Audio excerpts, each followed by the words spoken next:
اعوذ باللہ من الشیطان الرجیم بسم اللہ الرحمن الرحیم قد افلح المؤمنون۔ یہ سورۃ المؤمنون ہے، مکی سورت ہے۔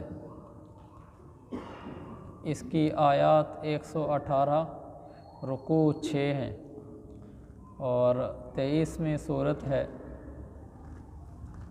قد افلح المؤمنون، اس سورت کا نام مؤمنون اس لیے ہے کہ اس آیت میں شروع میں ہی المؤمنون ہے، اور ایک بڑی وجہ یہ بھی ہے اس کو سورۃ المؤمنون کہنے کی کہ مومنین کو یعنی مسلمانوں کو، ایمان والوں کو کیسا ہونا چاہیے، یہ سورت اس بارے میں بتاتی ہے کہ ایک مسلمان کو، ایک ایمان والے کو کیسا ہونا چاہیے۔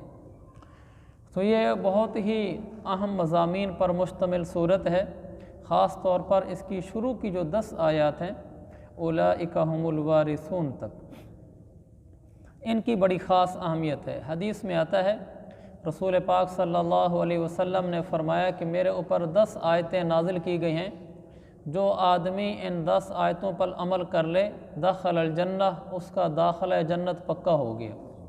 پھر آپ نے یہی والی 10 آیتیں پڑھی، قد افلح المؤمنون سے لے کر اولئک ھم الوارثون تک۔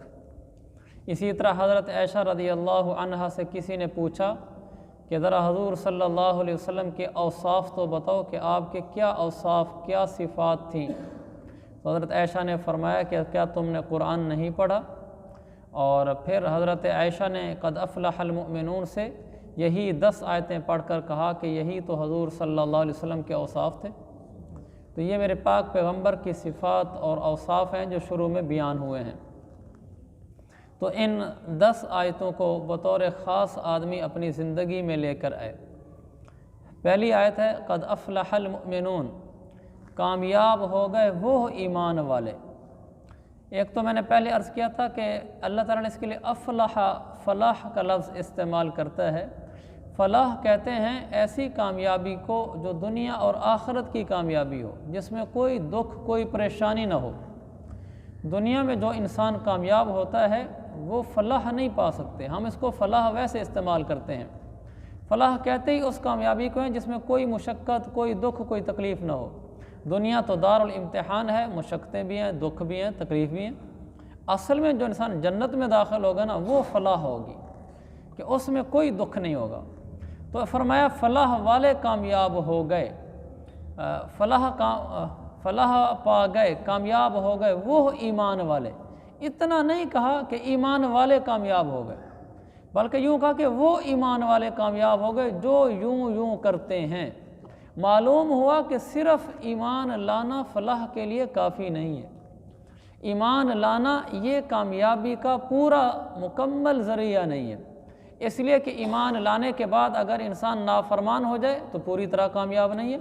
پہلے ناکامی کا منہ دیکھے گا ایک لحاظ سے، اپنی قبر کے عذاب کی شکل میں، میدان محشر کے عذاب کی شکل میں، جہنم کی شکل میں، پھر جنت میں جائے گا۔ لیکن اگر ایمان والا ان صفات کو اپنا لے جو آگے آ رہی ہیں تو پھر یہ کامیاب ہو گیا۔ کون کون سی صفات؟ الذین ھم فی صلاتہم خاشعون، وہ ایمان والے جو اپنی نمازوں میں دل سے جھک جاتے ہیں۔ ہم کہتے ہیں نا نماز میں خشوع خضوع ہو، خشوع اور خضوع الگ الگ لفظ ہیں۔ خشوع تو ایسے لکھتے ہیں جیسے خے شین عین والا لفظ، یعنی خے لکھیں گے، شین لکھیں گے، آگے وا لکھیں گے، پھر عین لکھیں گے، خشوع۔ خضوع میں شین کی جگہ پر زواد لکھتے ہیں، خشوع خضوع۔ خشوع کا مطلب ہوتا ہے کہ دل سے انسان متوجہ ہو نماز کی طرف۔ خضوع کہتے ہیں آدمی ظاہری اعضاء کے لحاظ سے بھی نماز کی طرف متوجہ ہو، اپنے اعضاء کو ادھر ادھر نہ استعمال کر رہا ہو، مثلا داڑھی سے نہ کھیل رہا ہو، کپڑوں سے نہ کھیل رہا ہو۔ ظاہری جو اعضاء ہیں یہ نماز کی طرف متوجہ ہوں، اس کو خضوع کہتے ہیں۔ دل نماز کی طرف متوجہ ہو، اس کو خشوع کہتے ہیں۔ تو یعنی اندر کے جھکنے کو خشوع، باہر کے اعضاء کی توجہ کو خضوع کہتے ہیں۔ تو اللہ نے فرمایا جو اپنی نمازوں میں خشوع کرنے والے ہیں، یعنی دل سے نماز کے اندر جھک جاتے ہیں۔ اور یہ بہت بڑی چیز ہے، اللہ کسی کو نصیب فرما دے کہ اس کی نماز میں خشوع ہو، اور یہ کم چیز ہے، یہ وہ مہنگی دولت ہے جو کسی کے پاس ہے۔ جیسے ہم نہیں کہتے کہ لوگ کہتے ہیں جی ہمارے شہر میں فلانی بڑی گاڑی تو 1-2 ہی ہیں، یعنی کسی کے پاس ہے۔ ایسے ہی ہوتا ہے، ہمارے ہاں جو بڑی گاڑیاں ہیں وہ ہمارے طلباء میں کوئی 2-3 ہوں گی، اس سے زیادہ نہیں ہوں گی، تو چونکہ اس کی قیمت زیادہ ہے اور ایک بڑی چیز ہے، ہر ایک کے پاس نہیں ہے۔ جیسے وہ بڑی گاڑی سب کے پاس نہیں ہے، بڑے بڑے مالداروں کے پاس بھی نہیں ہے، کوئی بہت ہی بڑا مالدار ہو اس کے پاس ہے۔ اسی طرح ایک صفت ایسی ہے ایمان والوں کے لیے جو بڑے بڑے ایمان والوں کے پاس بھی نہیں، کوئی بہت بڑے ایمان والا ہو تو اس کے پاس ہے، اور وہ ہے خشوع نماز کا۔ میرے پاک پیغمبر نے فرمایا ایک وقت ایسا آئے گا بھری مسجد میں ایک شخص بھی خشوع سے نماز پڑھنے والا نہیں ہوگا۔ نماز پڑھنے والے بہت ہوں گے، مسجد بھری ہوئی ہوگی، لیکن وہ اللہ کے دھیان میں نماز پڑھ رہا ہو ایک بھی نہیں ہوگا۔ تو یہ جیسے بڑی گاڑی ایک بڑی چیز ہے جو کسی کو ملتی ہے، ایسے ہی نماز خشوع والی بھی کسی کو ملتی ہے۔ گاڑی کا تو مل جانا نہ مل جانا، نہ کامیابی ہے نہ ناکامی ہے، لیکن خشوع والی نماز کا مل جانا بہت بڑی دولت کا مل جانا ہے، اور خشوع والی نماز کا سلب ہو جانا، نہ ملنا، بہت بڑی دولت کا چھن جانا ہے۔ تو دنیا کی چیزیں تو ہر انسان اپنی کوشش سے حاصل ہی نہیں کر سکتا، اس لیے کہ روزی تو مقدر کی چیز ہے، کسی کو ماں کی گود میں مل جاتی ہے اور کوئی ساری زندگی لگا رہتا ہے اور پوری سوری کھا کے قبر میں اتر جاتا ہے۔ یہ میرا رب کا نظام ہے، وہ جس کو چاہے زیادہ دے، جس کو چاہے کم دے۔ کتنے غریبوں سے امیر ہوئے، اور ایسے امیر ہوئے کہ ان کی اپنی عقل کام نہیں کرتی کہ اتنے امیر کہاں سے ہو گئے، اور کئی امیروں سے غریب ہوئے کہ ان کی عقل بھی کام نہیں کرتی کہ کبھی سوچا بھی نہیں تھا کہ یہ غربت بھی آئے گی، ایسا بھی ہو جاتا ہے۔ تو دنیا تو ایک مقدر کی چیز ہے، انسان کی محنت سے بھی بعض دفعہ نہیں ملتی، لیکن خشوع تو اللہ نے ہمارے اختیار میں دیا ہے۔ میں اور آپ یہ بہت بڑی دولت کما سکتے ہیں کہ ہم دھیان کے ساتھ نماز پڑھنے والے ہوں۔ اس کا طریقہ کیا ہے؟ اس کا طریقہ بڑا آسان ہے، ہر پڑھا لکھا ان پڑھ عالم غیر عالم کر سکتا ہے کہ خشوع والی نماز مل گئی بس بیڑے پار ہو گئے، اس لیے کہ قد افلح، ایسا ایمان والا کامیاب ہو گیا جس کی نماز میں دھیان ہے۔ اب کامیابی کی گارنٹی ہے، لیکن ہم نے خشوع پیدا کرنا ہے۔ خشوع پیدا کرنا بالکل آسان ہے، 2 کام کر لیں آسان ترین، ہماری نماز خشوع والی ہو جائے گی۔ ایک کام، 2 کاموں میں سے ایک کام کا تعلق زبان کے ساتھ ہے، اور دوسرے کام کا تعلق ہمارے اعضاء کے ساتھ ہے۔ نماز کے دوران جو ہم نے الفاظ پڑھنے ہیں، ایک تو وہ الفاظ آرام آرام سے پڑھنے ہیں، تیز نہیں پڑھنے۔ الحمدللہ رب العالمین الرحمن الرحیم نہیں پڑھنا، بلکہ الحمدللہ رب العالمین۔ سنت میں میرے پیغمبر علیہ السلام کی یہی ہے کہ آپ سورہ فاتحہ میں ہر آیت کے بعد وقف کرتے تھے، الحمدللہ رب العالمین، پھر الرحمن الرحیم، پھر مالک یوم الدین۔ ایک تو ہم نے پوری نماز سبحان ربی العظیم وقفہ، سبحان ربی العظیم وقفہ، سبحان ربی العظیم، ایسے نہیں سبحان ربی العظیم سبحان ربی العظیم سبحان ربی العظیم، یہ کوئی نماز ہے؟ یہ تو مذاق ہے بھائی۔ تو نماز ہم نے الفاظ ادا کرنے ہیں آرام آرام سے، الفاظ کی ادائیگی کے ساتھ ساتھ دماغ بھی الفاظ کے ساتھ چل رہا ہو، یعنی میرے ذہن میں یہ ہو کہ ابھی میری زبان سے یہ لفظ نکل رہا ہے، ابھی یہ نکل رہا ہے، ابھی میں پڑھ رہا ہوں سبحان ربی العظیم، ابھی میں پڑھ رہا ہوں سبحان ربی الاعلیٰ، یہ دماغ ساتھ ساتھ چل رہا ہو تو یہ ایک کام ہو گیا۔ دوسرا ہے ہمارے اعضاء سے متعلقہ، نماز میں ہم اتنے آرام سے نماز پڑھ رہے ہوں کہ ایسے لگے جیسے یہ بالکل ہی نماز میں ہے، بھلا ابھی دل مشق کر رہا ہے نماز کو سیکھنے کی، لیکن ظاہری اعضاء بالکل دھیان والے ہوں۔ جب یہ 2 کام ہم کر دیں گے اللہ ہمیں خشوع عطا فرما دے گا۔ ظاہری اعضاء کیسے؟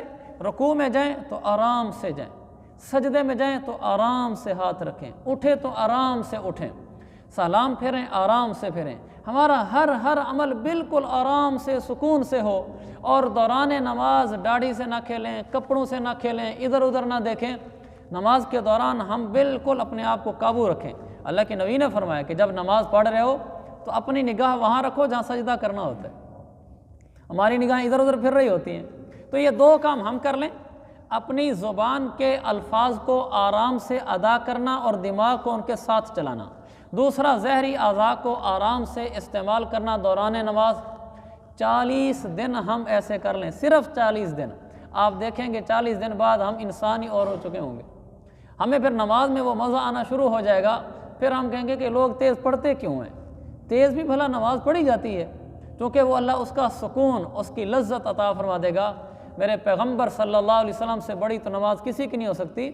نماز بھی ایک چسکا ہے، نماز بھی ایک لذت ہے، جیسے دنیا کی لذتیں ہیں نا، ایسی نماز بھی ایک لذت ہے۔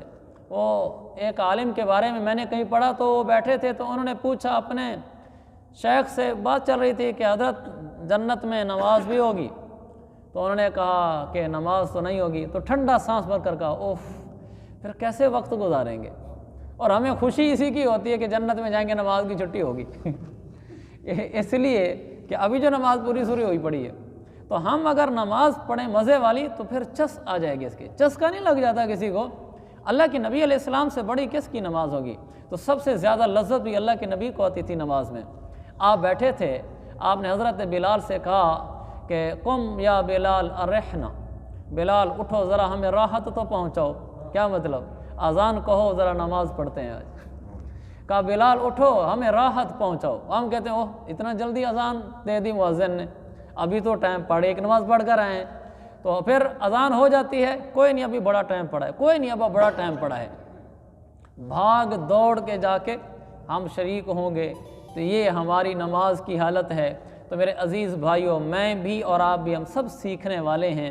اگر ہم لوگ نماز کو دھیان سے پڑھنا شروع کر دیں، ایک دنیا میں ہی جنت بن جائے گی۔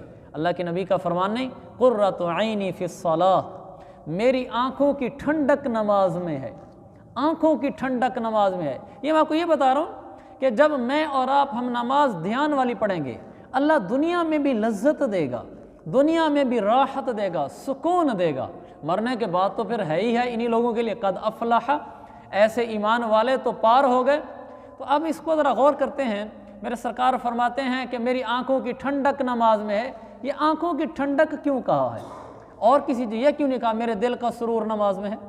یہ کیوں نہیں کہا میرے بدن کی خوشی نماز میں ہے، میرے بدن کی راحت نماز میں ہے؟ یہ نہیں فرمایا، آپ نے فرمایا میرے آنکھوں کی ٹھنڈک نماز میں ہے۔ اس کو سمجھنے کے لیے یہ پہلے عرب کا معاشرہ دیکھنا ضروری ہے کہ حضور صلی اللہ علیہ وسلم جس ماحول میں یہ جملہ ارشاد فرما رہے ہیں، اور آگے جو سامعین ہیں وہ سب صحرائی لوگ ہیں، اونٹوں والے لوگ ہیں، بدو لوگ ہیں، صحرا میں اونٹوں پر سفر کرتے ہیں۔ ان کے سامنے جب یہ جملہ گیا نا، تو اس جملے کی طاقت کو جو انہوں نے سمجھا وہ ہم نہیں سمجھ پا رہے۔ اس لیے میں تھوڑا سا اس کا منظر آپ کے سامنے لانا چاہتا ہوں کہ آپ کے سامعین نے اس جملے کو کس تناظر میں دیکھا ہے۔ عربوں کے ماحول میں کیا تھا؟ وہ صحرا میں سفر کرتے تھے، اونٹوں پر سفر کرتے تھے۔ صحرا ریت ہی ریت ہوتی ہے، اور ریت تپ جاتی ہے تو الامان والعویز، جیسے سورج آگ برسا رہا ہو۔ جب اونٹ سوار صحرا میں اونٹ پر بیٹھ کر سفر کرتا تھا تو چلتے چلتے زمین کی شدت اور اوپر سے سورج کی شدت، اور پھر ریت اڑتی تھی تو آنکھوں میں آتی تھی، تو اس کو وہ بچاتا تھا۔ تو آنکھیں کھول کے رکھنی پڑتی تھیں تاکہ آدمی سفر کر سکے، اور پھر شدت گرمی سے آنکھیں جلنے کو آ جاتی تھیں۔ جب کہیں اس کو کہیں سایہ ملتا تھا، وہ اونٹ سے اترتا تھا تو آنکھیں اس کی جل رہی ہوتی تھیں، وہ مشکیزہ کھولتا، پانی لے کر جو آنکھوں میں ڈالتا تو کہتا تھا آنکھیں ٹھنڈی ہو گئی ہیں۔ اب اس کو جو مزہ آتا تھا نا اس شدت گرمی میں آنکھوں کے ٹھنڈا ہونے سے، تو اس کو میرے پیغمبر نے فرمایا جو اس مسافر کو صحرا میں سفر کر کر کے آنکھوں کی جلن اور تپش کے بعد آنکھوں میں مشکیزے سے ٹھنڈا پانی ڈالنے سے سکون آتا ہے، مجھے وہی سکون نماز پڑھنے میں آتا ہے۔ کیسی ٹھنڈک ہوتی ہوگی، اور ہمیں نماز میں ٹھنڈک ہی نہیں لگتی، اس لیے کہ ابھی وہ راہیں نہیں دیکھیں جن راہوں سے ٹھنڈک محسوس ہوا کرتی ہے۔ تو اللہ ہمیں وہ راہیں بتا رہا ہے، فی صلاتہم خاشعون، جو نماز میں خشوع اختیار کر لیتے ہیں، پھر قرۃ عینی فی الصلاۃ کو اپنی آنکھوں سے دیکھتے ہیں کہ ان کو نماز میں سکون محسوس ہوتا ہے، ٹھنڈک محسوس ہوتی ہے، سکون، راحت۔ وہ سنا نہیں آپ نے واقعہ؟ پھر اتنا سکون محسوس ہوتا ہے کہ آدمی کی عقل نہیں مانتی کہ اتنا بھی سکون ہو سکتا ہے، اتنی بھی لذت ہو سکتی ہے، یعنی عقل کے خلاف ہو جاتا ہے۔ وہ واقعہ آپ نے سنا ہوگا، ایک صحابی سفر سے آئے بڑے عرصے بعد، گھر آئے، عشاء کا ٹائم تھا، بیوی ان کی بن سنور کے بیٹھی تھی، تو انہوں نے کہا اللہ کی بندی میں 2 نفل ہی پڑھ لوں۔ انہوں نے کہا پڑھ لو۔ وہ جو 2 نفل میں کھڑے ہوئے، سفر سے آیا ہوا آدمی نماز میں کھڑا ہوا ہے، فجر کی اذانوں میں وہ انہوں نے سلام پھیرا، تو جب انہوں نے سلام پھیرا تو کہنے لگی اللہ کا بندہ میرا کوئی حق نہیں ہے. تو کہنے لگے حق تو تب ہوتا جب یاد رہتی، جب یاد ہی نہ رہی تو حق کیسا رہا. مجھے بتاؤ ہم اس کو سوچ سکتے ہیں؟ تصور بھی نہیں کر سکتے. لیکن یہ ہوا ہے اس لیے کہ قرۃ عینی فی الصلاۃ ان کو نصیب ہو چکا تھا. ان کی نمازوں میں خشوع تھا تو انہیں نمازوں میں وہ لذت آتی تھی جو دنیا کی کسی چیز میں لذت نہیں ہوتی تھی. یہ نماز ہے. اگر یہ بن جائے پھر دنیا بھی انسان کی ہے اور آخرت بھی اسی انسان کی ہے. ہم سمجھتے ہیں لمبی نماز پڑھنا، دیر سے نماز ختم کرنا، آہستہ نماز پڑھنا یہ کوئی بوجھ اور تاوان ہے. نہیں، یہ خزانہ ہے، خزانہ. اس خزانے کو حاصل کرنے کے لیے کچھ تو کرنا پڑے گا. اگر آپ نے بہت بڑا خزانہ لینا ہے تو کوئی مشقت اٹھائیں گے. چھوٹی سی مشقت ہے، زبان کا بول آرام سے، دماغ الفاظوں کے ساتھ، اور اس کے بعد اعضاء کو سکون کے ساتھ نماز میں ادا کرنا. پھر دیکھیں جب نمازوں میں خشوع آ جاتا ہے پھر آدمی کا دل کرتا ہے میں زیادہ زیادہ نفل پڑھوں، جب موقع ملے نفل پڑھوں، جب موقع ملے نفل پڑھوں. پھر اس کو نماز میں سکون آتا ہے، راحت آتا ہے، آتی ہے، لذت آتی ہے، مزہ آتا ہے. پھر زندگی ہی شروع اسی وقت ہوتی ہے. اب تو ہماری کوئی زندگی نہیں، ہم کوئی جی رہے ہیں. وہ زندگی بھی کوئی زندگی ہے جس میں اللہ کے ساتھ کنیکشن نہ ہو. وہ زندگی بھی کوئی زندگی ہے جس میں آنکھوں کی ٹھنڈک نماز میں نہ محسوس ہوتی ہو. یہ کوئی زندگی نہیں ہے. زندگی وہ ہے جس زندگی کے اندر نماز ہوتی ہے خشوع والی. آپ کر کے دیکھ لیں، میں کر کے دیکھ لوں. اگر ہم ایسی دھیان والی نماز شروع کر دیں پھر ہمیں ایسا مزہ آنا شروع ہو جائے گا، تیز نماز پڑھنے کو دل بھی نہیں کرے گا. پھر جتنا آگے بڑھتے چلے جائیں گے اتنا سکون بڑھتا چلا جائے گا. پھر آدمی دنیا و ما فیہا سے غافل ہو کر ایک نئی دنیا میں داخل ہو جاتا ہے. اللہ مجھے بھی وہ دنیا نصیب فرمائے، آپ کو بھی نصیب فرمائے. تو یہ نماز کا دھیان ہے جو میں نے اور آپ نے بنانا ہے. اسی ضمن میں ہے مہربانی کر کے تراویح وہاں پڑھا کریں جو امام آرام سے قرآن پڑھتا ہو. ہمارا تو یہ حال ہے، ڈھونڈتے پھرتے ہیں پورے تلمبہ میں کہاں جلدی ٹھک ٹھک والی تراویح ہوتی ہے. یہ کوئی نماز ہے؟ یہ کوئی نمازی ہے جو نماز سے جان چراتا پھر رہا ہے اور کہتا ہے کب جلدی سے ٹھک والی تراویح سے فارغ ہوں. ہمیں شہر میں دیکھنا چاہیے کہ زیادہ اچھا قرآن پڑھنے والا امام کہاں ہے، آرام سے پڑھنے والا کہاں ہے، دیر سے ختم کرنے والا کہاں ہے. ہم اس کے پیچھے پڑھیں گے تاکہ نماز کوئی نماز تو لگے. یہ تو کوئی نماز نہیں بھائی، یعلمون تعلمون تراویح میں سمجھ آ رہا اور کخ سمجھ نہیں آ رہا. یہ کوئی نماز نہیں ہے بھائی. اس سے تو بہتر ہے انسان علم تری کیفا والے امام کے پیچھے پڑھ لے اور اس امام کے پیچھے نہ پڑھے. یہ مسئلہ لکھا ہے علماء نے، تو اس کو ڈھونڈنا چاہیے. ماشاءاللہ ہماری جامع مسجد میں ہر دفعہ ہی جو تراویح پڑھاتے ہیں بہت خوبصورت آواز ہوتی ہے. میں آپ کو دیکھا پچھلے کئی سالوں سے تراویح ادھر ہی پڑھتا ہوں کیونکہ ماشاءاللہ یہاں بہت اچھا انتظام ہوتا ہے. یعنی امام بڑا آرام سے پڑھتا ہے، خوبصورت آواز میں پڑھتا ہے. تو ہمیں ایسی جگہ ڈھونڈنی چاہیے، نہ یہ کہ ایسی جگہوں سے دوسری مسجد ڈھونڈنی چاہیے. دوستوں سے پوچھنا ہاں بھی تمہارے امام نے رات کتنے بجے سلام پھیرا تھا؟ اس نے بتایا ہم تو فارغ بھی ہو گئے تھے 50 منٹ بعد، بس نماز کتنے بجے ہوتی ہے؟ کل ادھر ہی پڑھوں گا. یہ نہیں ہے. ہم نے یہ پوچھنا ہے کہ سلام کتنے بجے پھرا. وہ جو دیر سے بتایا نا کہ کل ادھر پڑھوں گا، وہ ہماری تشکیل ہوئی سرحد میں. خدا کی پناہ یہ پٹھانوں میں بڑی کمزوری ہے، بڑی تیز نمازیں پڑھتے ہیں. یہ امیر صاحب ہانسرین کی تشکیلیں زیادہ ہوتی ہیں. تو آپ پٹھانوں کے علاقوں میں جا کے دیکھیں نا، چونکہ جب تشکیلیں ہوتی ہیں نا رمضان شریف میں تو تب بڑا تجربہ ہوتا ہے. وہ اتنی تیز پڑھتے ہیں. ایک مسجد میں ہم تھے سوات میں، تو وہاں ہم ایک ساتھی نے بتایا کہ ادھر ایک مسجد ہے، ہم لوگوں نے 20 منٹ کے اندر 20 رکعتیں پڑھ دی. تو اس ساتھی میں سے کسی نے پوچھا کچھ سمجھ بھی آتی تھی، کچھ سنائی بھی دیتا تھا؟ نہیں سنائی دیتا تھا. اس نے کہا سوائے گوڈوں کی ٹھڑک ٹھڑک اور کچھ سنائی نہیں دیتا تھا. بس آوڑیاں جاوڑیاں دیکھو، نماز شماز کوئی پتہ نہیں تھی. بھائی یہ بھی کوئی نماز ہے؟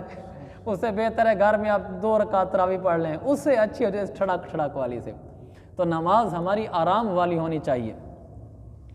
والذین هم عن اللغو معرضون، اور وہ ایمان والے جو فضول چیزوں سے اپنے آپ کو دور رکھتے ہیں، لغو چیزوں سے منہ موڑ لیتے ہیں. یعنی ایسا کوئی کام نہیں کرتے جو فضول ہو، لغو ہو. گناہ تو ساری لغو ہیں، لیکن اس کے علاوہ بھی ہر وہ کام شریعت میں لغو کہلاتا ہے جس کا نہ دنیا میں فائدہ نہ آخرت میں فائدہ. فضول چیز ہے، جس کی مثال میں دیا کرتا ہوں موبائل پہ گیمیں کھیلنا. کوئی فائدہ نہیں، ایسے زندگی ضائع ہوئی جا رہی ہے. بیٹھے ہیں لگے ہوئے ہیں. او اللہ، یہ بھی کبھی کوئی ختم ہونے والی چیز ہے؟ یا بیٹھے ہوئے فیس بک کے اوپر وہ انگلی گھستی نہیں ہے، اللہ کی مہربانی ہے، ویسے اگر یہ گھسنے والی چیز ہوتی آدھے موبائل تو انگلیاں گھسا جاتے ہمارے۔ کوئی ضرورت کے بقدر ہے، آپ واٹس ایپ استعمال کر لیں، فیس بک بھی کر لیں، یوٹیوب بھی کر لیں، لیکن یہ تو کوئی زندگی نہیں نا، چل رہے ہیں۔ میں لاہور سے آ رہا تھا تو میرے ساتھ سیٹ پہ ایک آدمی بیٹھا ہوا تھا، لاہور سے ہم نکل آئے تھے، میرے خیال میں کوئی پتوکی یا ادھر اس کے قریب تھے، وہاں سے اس نے موبائل کھولا، میاں چنو میں وہ اترا، سارے راستے وہ ایسے انگلی پھیرتا رہا، سارے راستے، فارغ تھا نا بھائی یہ کیا کروں، میں دل میں کہا بڑی ہمت ہے یار اس آدمی کی، 1.5 2 2.5 گھنٹے انگلی چلتی رہی، وہ کو ختم ہوتا ہے فیس بک، تو ایسی دنیا ہے جس کا کوئی کنارہ ہی نہیں ہے۔ تو اپنی زندگی اس طرح ضائع نہیں کریے، سب لغو چیزیں ہیں، فضول چیزیں ہیں، فائدہ ہوتا کوئی نہیں، بیٹھے گیموں میں لگے بیٹھے ہیں، کہتے ہیں جی ٹائم پاس نہیں ہوتا، وہ ٹائم تو وہ پاس اس کا نہ ہوتا ہو جس کے آگے کوئی مقصد نہ ہو، ہمارے آگے تو بہت بڑا مقصد ہے کہ ہم نے مرنا ہے، اور مرنے کے بعد ہمارے ایک ایک عمل کا حساب ہونا ہے، ہمارے اعمال ترازو میں تلنے ہیں، نیکیاں زیادہ والا کامیاب ہو جانا ہے، ہمارے تو آگے بہت بڑی زندگی اور مقصد ہے، ہم کوئی فارغ لوگ ہیں کہ ہمارے ٹائم پاس کرنے کے لیے کیا کریں، ٹائم تو وہ پاس کرے جو بے مقصد انسان ہو، اور ہم تو با مقصد لوگ ہیں۔ اللہ تعالیٰ فرماتے ہیں میں نے تمہیں ایک مقصد کے تحت پیدا کیا، ہم نے تمہیں کوئی بیکار تو پیدا نہیں کیا، تو اس لیے میرے عزیزو ہم اپنی زندگی کو فضول نہ گزاریں، اخبار بھی اتنا پڑھیں جتنی ضرورت ہے، یہ نہیں کہ پہلے صفحے سے شروع کی آخری صفحے تک ساری خبریں پڑھ ڈالیں، بھئی اور تو کوئی کام نہیں چلو سارا ہی پڑھ لیں، بھائی اس میں جو ضروری چیزیں ہیں وہ پڑھ لیں، اور جو ضروری نہیں ہیں ان کو چھوڑ دیں۔ تو میں یہ نہیں کہتا کہ آپ نہ پڑھیں، لیکن ضرور پڑھیں، مگر ایک مقصد کے تحت کوئی زندگی ہو، فضول زندگی ہماری نہیں گزرنی چاہیے۔ اللہ تعالیٰ ہم سب کی حفاظت فرمائے۔ تو اپنے آپ کو لغو سے بچانا، فضول چیزوں سے بچانا، ایسی فضول گفتگو بھی نہیں کرنی چاہیے جس کا کوئی فائدہ نہیں ہے۔ اللہ کے نبی صلی اللہ علیہ وسلم نے فرمایا جو آدمی مجھے 2 چیزوں کی ضمانت دے دے میں جنت کی ضمانت دیتا ہوں۔ ایک آپ نے فرمایا ما بین لحییہ، دوسرا آپ نے فرمایا ما بین رجلیہ، جو چیز 2 ٹانگوں کے درمیان ہے شرمگاہ، اس کی ضمانت دے دو میں جنت کی ضمانت دیتا ہوں۔ دوسرا آپ نے فرمایا ما بین لحییہ، جو 2 جبڑوں کے درمیان ہے یعنی زبان، اس کی ضمانت دے دو کہ زبان کو غلط استعمال نہیں کرو گے میں جنت کی ضمانت دیتا ہوں۔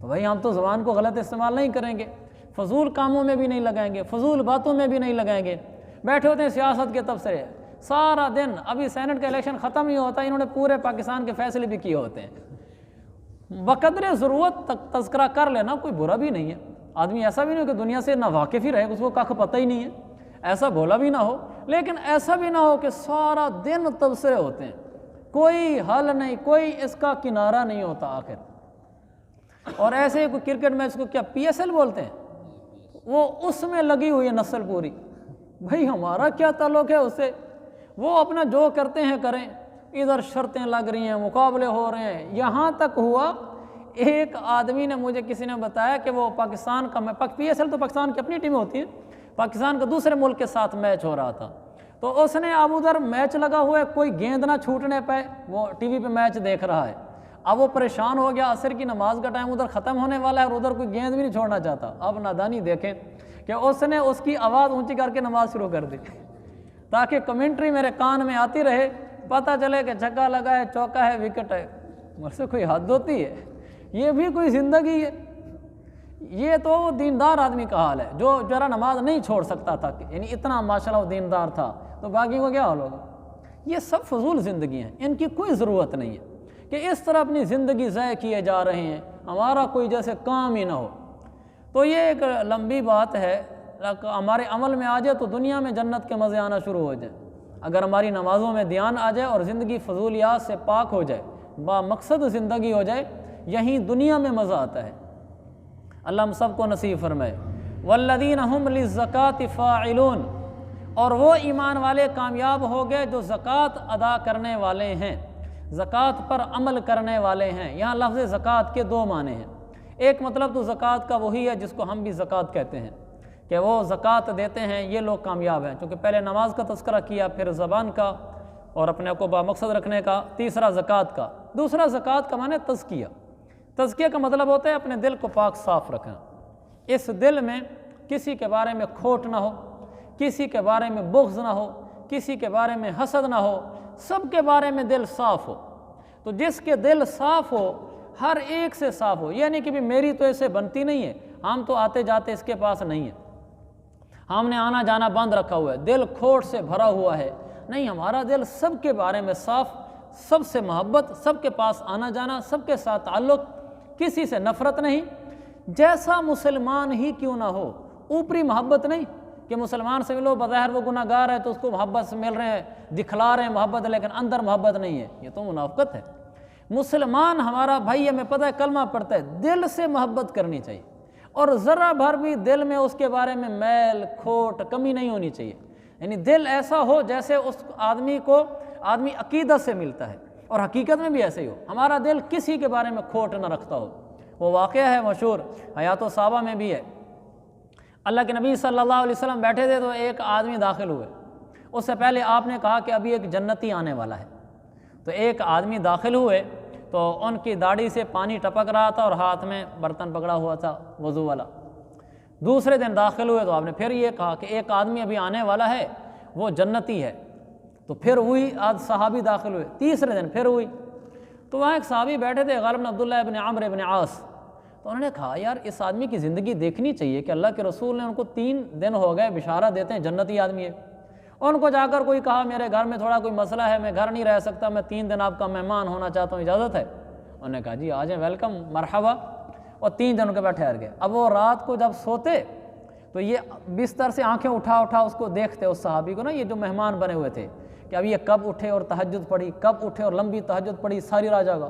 وہ تو عشاء کی نماز پڑھتے تھے اور مختصر سی تہجد پڑھتے تھے، باقی ساری رات سوتے تھے۔ میں نے کہا بڑی عجیب بات ہے، پہلے دن ایسی رات گزر گئی، بھائی تھکاوٹ ہوگی، دوسرے دن پھر یہی ماجرا، عشاء کی نماز پڑھی اور مختصر سی تہجد پڑھی، باقی سارا دن سوتے، ساری رات سوتے رہے، تیسری رات بھی یہ۔ اب وہ پریشان ہو گئے، انہوں نے کہا کہ اتنا بڑا بزرگ تو نہیں لگتا یہ کہ کہا جائے کہ جنتی ہے۔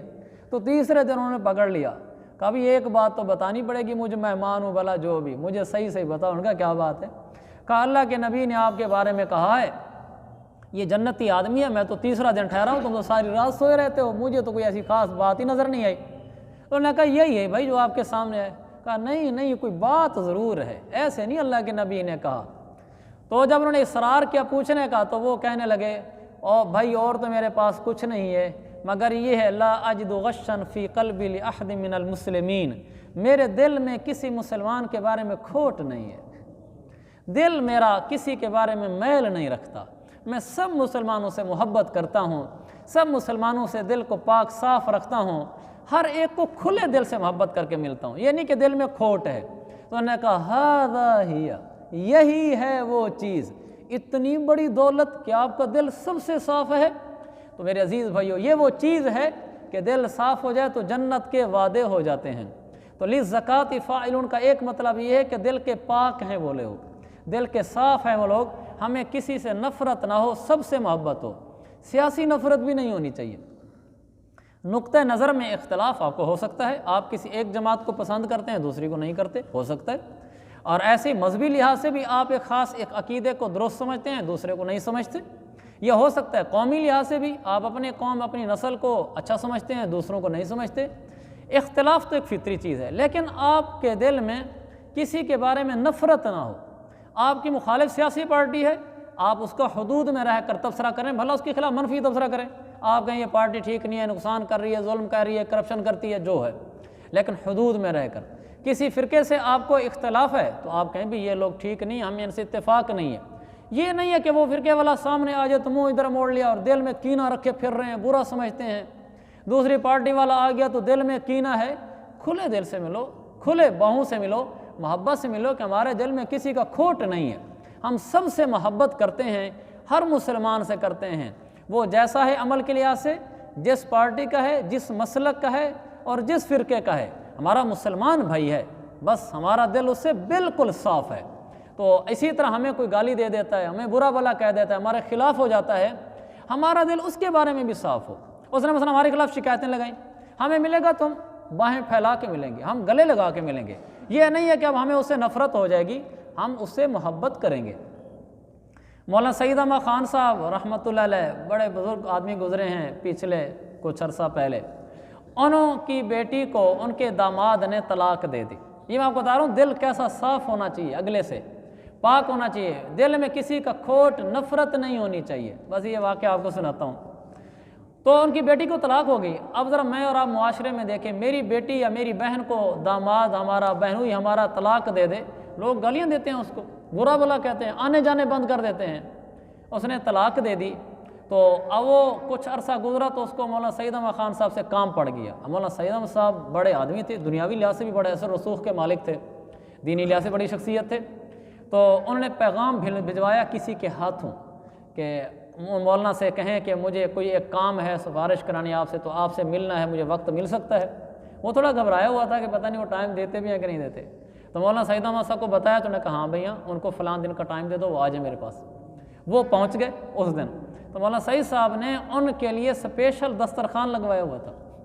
وہ آئے تو ان کو اٹھ کر ملے اور ان کو بٹھایا، جتنے حاضرین مجلس تھے سب کو تعارف کرایا بڑی عزت احترام سے، یہ ہمارے داماد رہے ہیں، یہ ہمارے داماد رہے ہیں۔ اور پھر ان کو کھانا کھلایا بڑا پرتکلف۔ اس کے بعد ان کو ایک طرف لے کر گئے، جی کیا حکم ہے میرے لیے، ان کی پوری بات سنی، پھر جو ہو سکا ان کی مدد کی۔ یہ میں اور آپ کر سکتے ہیں؟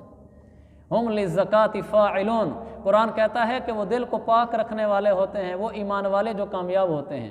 تو میرا دل بھی میرے بھائیوں، آپ کا دل بھی سب سے پاک ہو، سب سے صاف ہو۔ اللہ مجھے بھی توفیق عطا فرمائے اور آپ حضرات کو بھی۔